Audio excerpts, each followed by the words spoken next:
Here we go. What is a histogram? Well, as I mentioned before, it's kind of a fancy bar graph. A histogram uses data from a frequency table. You have to have the first one to get the second one. You need the frequency table to form the histogram, and displays it over equal intervals. And I'll show you what I mean by that in just a second with a good example that I have here. Now, we need themes for the histogram just like we need themes for the bar graph or the line graph from before. We need a title, we need labels for both axes, and we need equal intervals on each axis. Now, the bars that we're going to construct here all have to be the same width. You can't make some skinnier or wider than others, and there can't be any spaces in between them. That's what kind of makes it kind of a fancy type. No spaces between the bars. The frequency table here, this is my example, the frequency table, which I'm going to construct for you here in just a second, shows the number of people in different age groups who entered a new store during the first hour of its grand opening. Now, what we're going to do is I'm going to show you the frequency table here in a second. From that information, we're going to construct a histogram of the data. Then we'll get a better picture of how the age groups break down. Now, I've got to write out the frequency table for you here, so I've got to clear this all off. So if you can just bear with me one more second here. If that's better. Now remember, we're looking to draw a histogram based on the information in this frequency table here. Now again, since I kind of just jumped right to having the table there, if you need to put it on pause, if you want to write this example down on your paper, go ahead and pause and write this all out. You can see over here, I have a title, I have my axes, I have them evenly spaced out, I've got them labeled, this is age and this is frequency here. And you can see I have them equally spaced out this way. Now what you may not be able to see because I had to write it so small these are the age groups from 1 to 10, from 11 to 20, from 21 to 30, and all the way across where it might be a lot easier to see these. These are the frequencies going in jumps of 5. So if you need to get this information written down before we start creating the actual histogram, go ahead and pause it now and then resume it after you get it all written down. I'm going to go ahead and get started. The very first one here, for the age group from 1 to 10, it's a frequency of 5. Well, here's 1 to 10, and here's 5. So I'm going to draw, and I'm going to freehand it, so heaven help us, as my freehand is not so good. I'm going to draw a bar to represent in that age group that amount. And my next one here is going to go from the 11 to 20 age group, and it jumps up to 8. So I have to kind of bend down here. 8 would be about here. And notice that I'm going to continue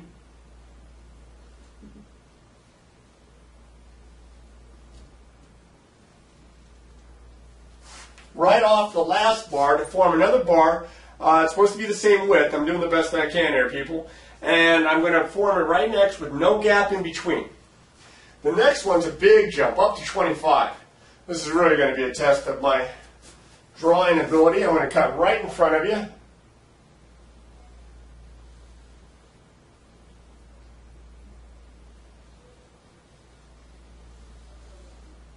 Now, those of you that like to draw and fancy themselves as part of a good artist and such, this is going to be perfect for you.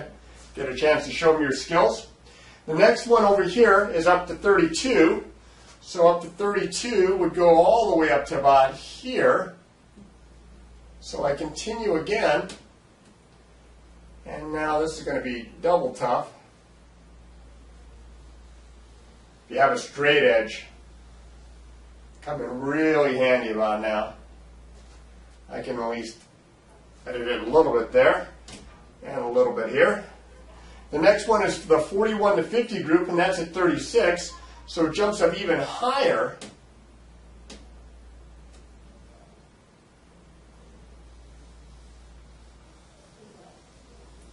Supposed to be a line, looks a little bit more like a snake there. And I'm up to 36 there. Now the 51 to 60 age group only had 18 people enter the store.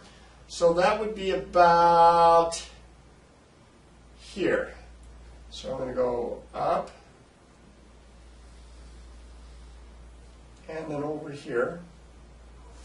And that leaves just this last one right here, the 61 to 70, and there are 11, so that comes down to about here. And I'll bring that over, and I'll bring that down. And I have my histogram. Now, to add a little effect, I'm going to kind of shade in, but I'm not going to spend forever doing it, so I'm just going to put in some lines like this to give it a better effect. You could use colored pencils if you're writing these out yourself. Now, the nice thing about having a histogram like this is that you get a better picture of the data that's given to you in your frequency table. I mean, the frequency table is great. It gives you some order to your data, but here you get a kind of a picture of what's going on, and you can see right away what the major age groups were that entered the store. And as you can see here, it looks like people mostly between 20 and 50, 20 and 60 were the ones that were entering the store, and that makes sense. It's a visual display of the data that the frequency table just can't give you. Now I'm going to look at one more way to organize data, and that's the stem and leaf plot. But to do that, as you probably have guessed, I've got to clear off this area, so I'm going to go ahead and clean this. If you can give me just a second. Well, that should be better. I've got this stem and leaf plot here. First off, it's used for organizing and ordering data. I have two small examples here, and then I'm going to work out a bigger example for you here in just a second. The first example is to kind of give you an idea of the parts of a stem and leaf plot. It's for numbers. And what we're going to do is we're going to put the two-digit numbers, we're going to put the tens here, they're called the stem, and we're going to put the ones here, and they're called the leaves. Now notice here that this one with this one represents 11.